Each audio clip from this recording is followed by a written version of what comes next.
Hello, and this is the Mercedes eSprinter van.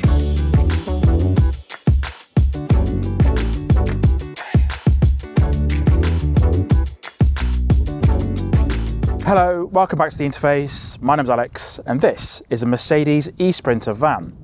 Now, it's actually been 30 years since the original Sprinter was launched way back in 1995.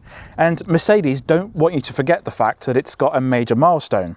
So this particular one that I've borrowed from Mercedes has got 30-year stickers in the interior, but also a not so subtle paint job on the right-hand side, just marking the fact that this van is now 30 years old. Now, for the electric eSprinter, Mercedes launched the first generation in 2019, and it had some quite poor specs really. So it had a 55 kilowatt hour battery pack and could only offer 95 miles of range, and that was the same as the e-Vito. You'd expect with a much larger battery that the company could get a bit more range out of it.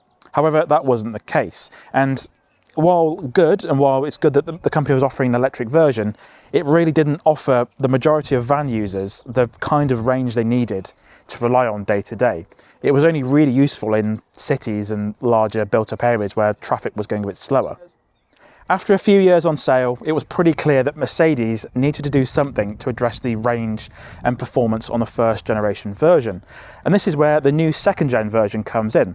It has two large battery pack options, much better charging speed, and some actual customization in terms of body styling. And this new version finally offers a really usable range for a lot of van drivers. You can have up to 113 kilowatt hour battery pack, which gives you a range of 272 miles. It's really, really good to see, and we're starting to progress in terms of electric vans now. For the front design, there isn't a whole lot to talk about in terms of how the designers have sculpted the front end and how everything is aerodynamic. Because at the end of the day, this is simply a van to do a job. But in terms of how vans go and how they look, this is one of the better looking vans, I think, on the market. Its rival would be the Ford Transit, the big one, the Iveco Daily, the Renault Master, and I think this one looks pretty good. This one is finished in this nice genteel blue, which actually isn't available anymore. And we've got some black plastic cladding down here. And if you go for the right version, you can get this in a body coloured finish if you want. We've got the charging socket down here behind the Mercedes-Benz logo, which we'll look at in a second. And that's pretty much it really. This one's got LED headlights as standard, because this one is the Select trim, the better spec version out of the two, with adaptive high beam support, and these headlights are really good. They light up the road really, really well. Because of the driving position, you've got no issues about seeing anything on the road. So it's a really, really good van to drive. Now, one thing I quite like is this step down here, and that means you can reach the windscreen. So you might joke and say, because I'm really short, I can't reach the wipers here. I can reach the wipers to change them, but if you want a better position to access the windscreen and that sort of stuff, this step is perfectly fine to step on. So there we go. And you can access the wipers as you need to and clean the windscreen as well. So that's pretty good. Before we go any further, I would really appreciate it if you could subscribe to the Interface Cars YouTube channel. There's lots of content coming on a regular basis, such as new car reviews, infotainment walkthroughs, and EV charging guides. Thank you. Much like the e-Citan, the eSprinter has its charging port located at the very, very front of the vehicle. Now that should mean getting into certain charging stations should be that little bit easier, because a lot of them aren't really geared up for vans just at the moment. And it's behind the Mercedes-Benz logo. To open this, all you need to do is press and hold on this button here, and that opens up by itself. And that reveals two trap doors, revealing the dual CCS2 charging socket. This vehicle can charge at a relatively good rate. It's 115 kilowatt for DC charging, and that's for both battery sizes, 81 and 113. All versions of the eSprinter have 11 kilowatt AC charging as standard, but for some reason, if you need faster 22 kilowatt charging, that is an option extra which you can spec, and that costs £1,690. I think the charging specs, compared to where we were with the old eSprinter, are a lot better on paper, and it's good to see them support different rates of charging, and you can actually spec whatever you need based on what your use cases are. So let's have a quick look under the bonnet and see what we've got. It's always quite interesting to have a look under the bonnet of an EV and see what the company's done. Nice big heavy bonnet there, no fancy sort of gas struts or anything, just got a little metal piece to hold it up there. And there isn't much going on really. It is all nice and accessible for maintenance, so it's pretty nicely laid out in that sort of regard, because if a van's not on the road, it's not making money. We've got the drive unit here for the electrical drive system, got the coolant for the battery system, got the brake fluid reservoir, an air intake system, which I believe is for the climate control system. So it takes in air from this side, passes it through this section here, and down into there and into the cabin. Got the high voltage cables for the charging system here. It's all exposed and quite easy to fix, and also a nice big reservoir for the screen wash. It isn't going to look fancy because at the end of the day, this is a van. Everything needs to be easily accessible, so even the steering column section down there is all, well, the steering mechanism, sorry, is all accessible and quite easy to maintain. It is a little bit disappointing to see no under bonnet storage or any frunk, but when you think that this is designed to do a job and not be a passenger vehicle, it does make a lot of sense. If you want to store anything, there is some storage underneath the front seats there. So the two seats in the middle, which we'll look at a bit later in the video, you can store some various bits under there if you need to. So I think that's pretty good. It's always interesting to see what a company does with an EV underneath the bonnet and how they utilise space. But this is obviously geared up for easily fixable maintenance, so makes sense really. When the first version of the eSprinter was launched in 2019, it was only available in one body style, and it was this one here. So this van I've got on test is a H2 roof, and it's an L2 length, and you can get the diesel Sprinter in a slightly shorter configuration and a lower roof. However, the second generation eSprinter like this one is thankfully available in some different options. So for comparison's sake, the diesel Sprinter comes as either a panel van, single cab platform, crew cab platform, single cab chassis, and a crew cab chassis. Now, for those unaware, when I say crew cab, that means this driving section at the front with 3 seats, but it also means a second bit behind there with either 3 seats or 2 seats, whatever you've gone for. Now, this second gen eSprinter only comes as a panel van, single cab platform, and a single cab chassis. Now, the chassis cab is a really versatile option. It means you could put a box fan on the back, you could put a refrigerated section on there, and that's what Ocado, Sainsbury's and Tesco use, and all the supermarkets.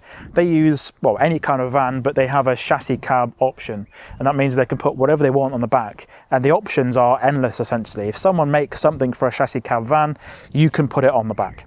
That could be, well, it could be a converted motorhome, it could be a refrigerated van like the supermarkets, it could be a tow truck, it could be anything you want. And there was loads of different options on there.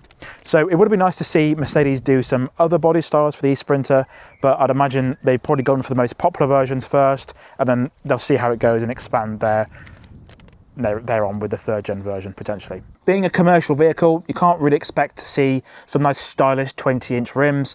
The only options you do have are 2 16-inch versions, these Steelies, which are my favourite by the way, and also a very basic looking alloy wheel. If you want to as well, you can get quite a cheap cover from Mercedes to cover this steel wheel, but in my opinion, vans should always have steel wheels, and these look fantastic. What are your thoughts on Steelies? Let me know in the comments down below.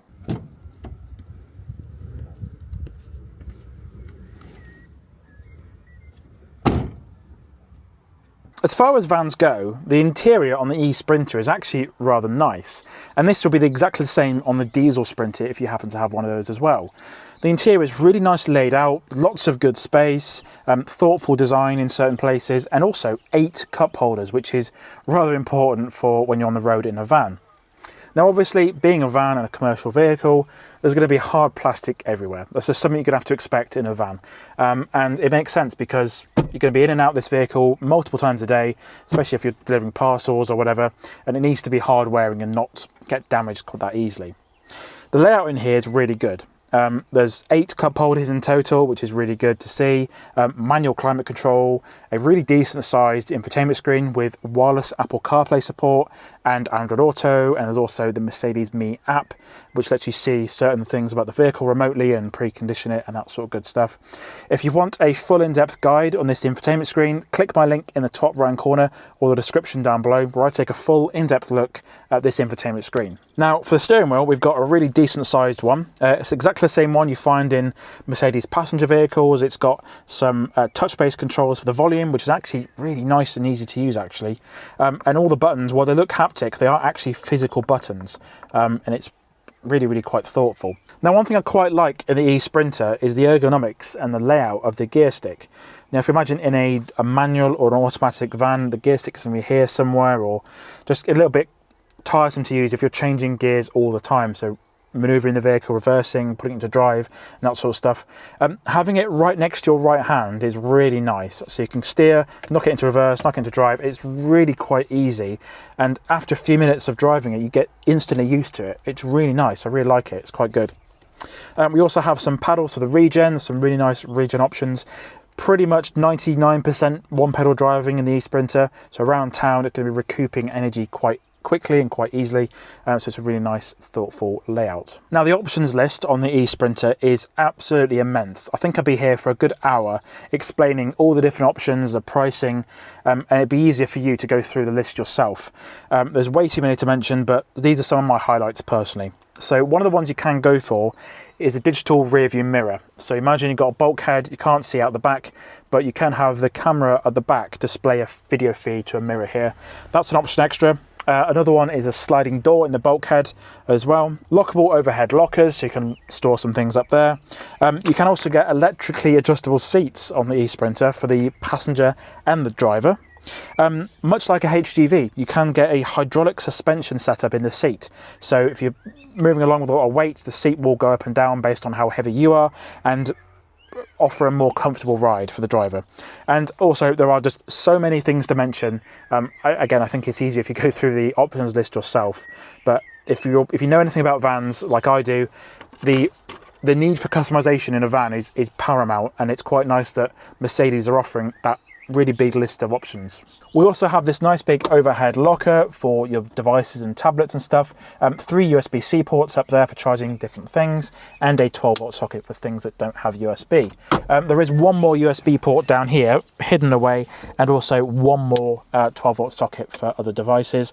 And as I mentioned, there are 8 cup holders in here, so there's one there, and then 2 small ones for Red Bull cans, and there are 2 for the driver, and then 2 for the passenger, as well as some extra storage in these sections here. It's really quite good. Up here we've got a sunglasses holder, which is quite good. Loads of customization for the lightings on the vehicles. We've got a tow alarm, reading lights on and off in the back there.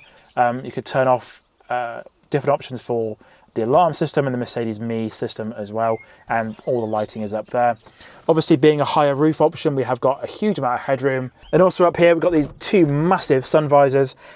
If you get in a van, everything is probably double the size of a normal vehicle, and yeah, there's no little mirrors to see yourself. That's not really that important, but yeah, loads and loads of storage. Got handles everywhere. Now, the only problem I can find in the eSprinter is where this handle is located. Usually in vans of this size, the handle to get in the van is on the A pillar here, but for some weird reason they've put it on the door. So when you open the door, it's there. So when you get in the vehicle, it's going to pull the door closed, and I think that's really strange.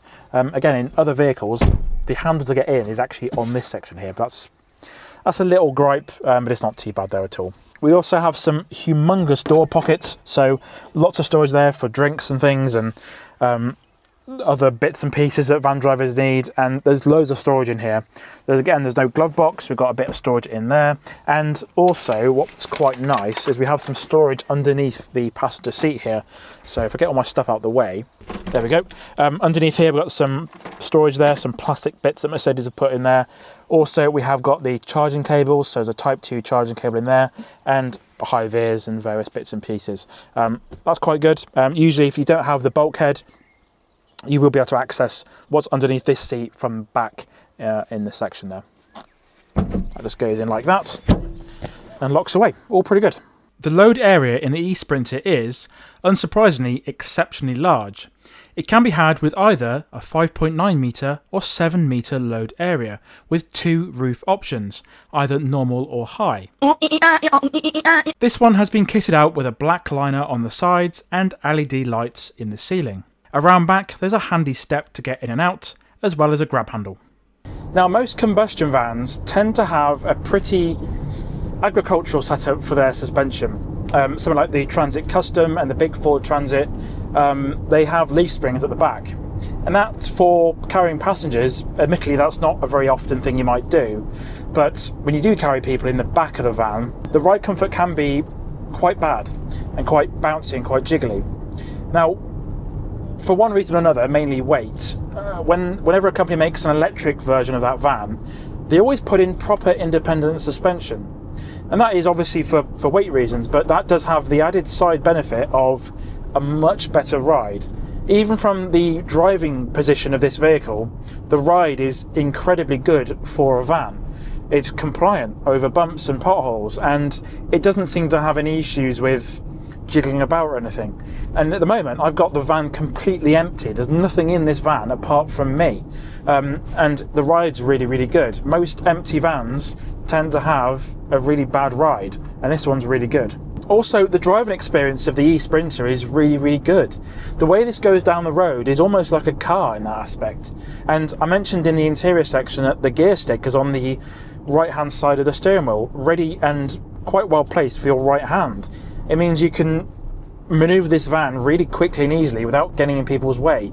It's quite ergonomic. Also, like most vans, the driving position is lovely and high, and you can see a lot out of the window. You can see everything you need to see on the road. The mirrors themselves are really, really good, actually. One thing you'll notice with vans of a certain size is that the mirrors are split into two. So you've got a top section, which is like a normal mirror, and then the little mirror below it is a blind spot mirror. So that is angled purposely down, and you can change that if you need to. But it means that you can see your blind spot quite easily. Now, going back a few years, before vans had a lot of the safety tech that they do now, I mean, this van's got blind spot monitoring, it's got lane departure assist, but vans not that long ago didn't have any of that stuff, and the only thing that you had to rely on was your eyes and ears and that mirror.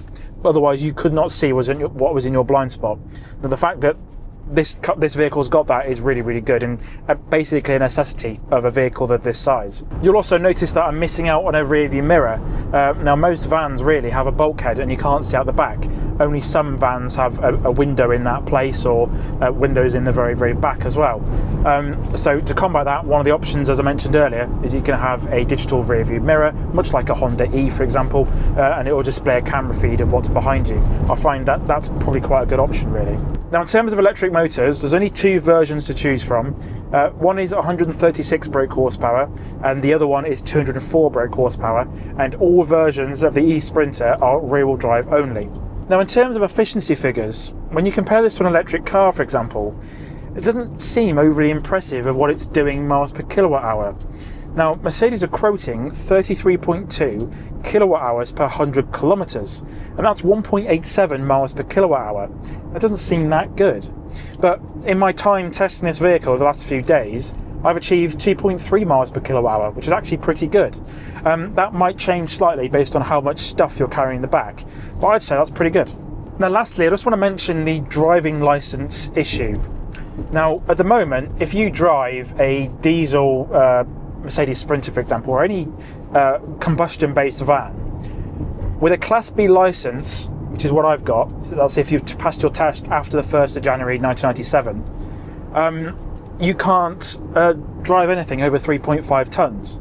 Now, that's to do with the maximum allowed mass, basically. So that is the weight of the vehicle plus the driver plus the payload.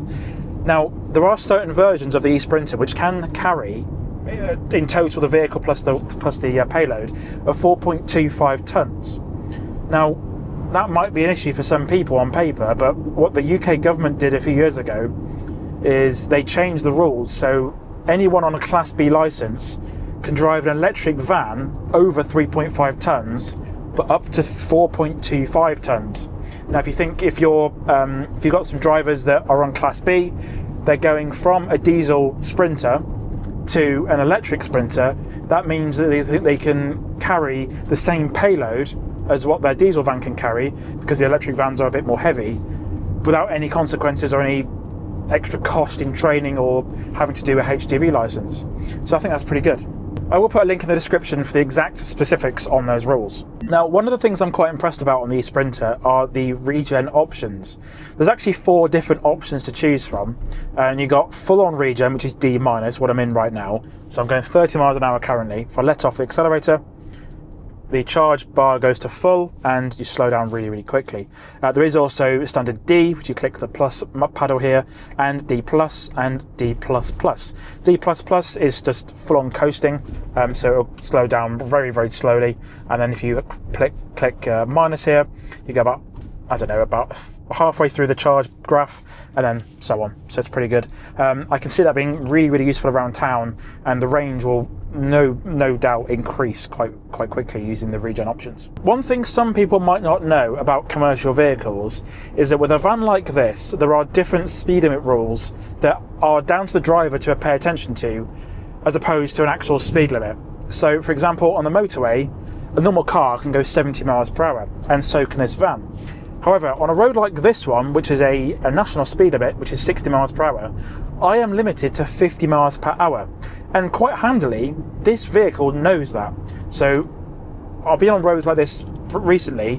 My Apple Maps on my phone, on CarPlay, knows it's a 60 miles per hour zone, but the van knows it's a 50, and it will keep reminding about it if you are straying over the limit. There are significant fines and issues around going too fast in a commercial vehicle, so bear that in mind if you are renting a van or you are looking to buy one. That also applies to dual carriageways, so those are usually 70 for cars and they are 60 in this vehicle, but usual speed limits like 20, 30, 40 and 50, those are all the same for vans and cars. So overall, what do I think of the new 2025 Mercedes eSprinter? Well, I think the company has made a massive amount of changes to this vehicle when compared to the first generation version from 2019. There's finally a really big battery option up to 113 kilowatt hours, which gives van drivers a really good usable amount of range. The charging speed is also quite impressive, and the interior is a really nice modern design. But I'd love to know what you think about the new eSprinter in the comments down below.